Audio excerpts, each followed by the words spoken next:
It was supposed to be a quiet evening on my ranch. The sun was setting over the open fields, casting a golden glow over the land I had worked so hard to maintain. I had just finished feeding the horses when I heard the unmistakable sound of an engine roaring down my private dirt road. The dust cloud behind it signaled trouble. I sighed, already knowing who it was before I even saw her. Karen, the self-proclaimed queen of the local HOA, even though my ranch wasn't part of it. She had been harassing me for months, trying to enforce rules that didn't apply to my land. No unsightly barns, no excess animals, and her personal favorite, no unauthorized structures, as if I needed her permission to build on my own property. Tonight, though, she was angrier than usual. She skidded to a stop in front of my house in her oversized SUV, barely missing my mailbox. Slamming the door, she marched toward me, her face red with fury. "You need to vacate this property immediately," she shouted, jabbing a finger at me.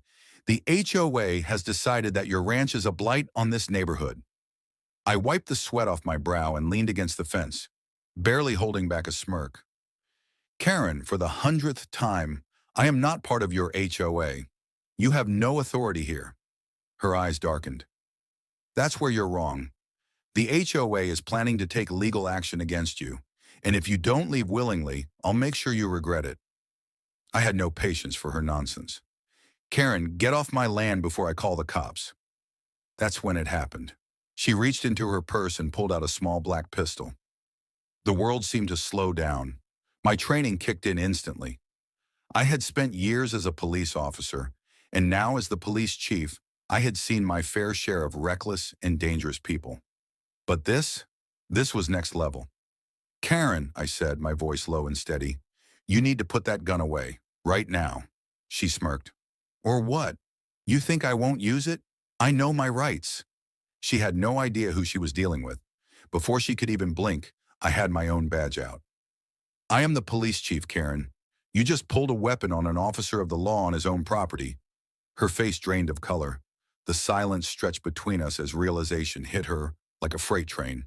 The gun in her hand trembled, her fingers loosening their grip. That's when the sirens wailed in the distance. I had already called for backup the moment I saw her gun, and within seconds, 2 patrol cars pulled up. Officers stepped out, hands on their weapons. "Drop the gun, ma'am," one of them ordered. Karen hesitated, then quickly dropped the pistol as if it burned her fingers. I didn't mean anything by it. He was threatening me."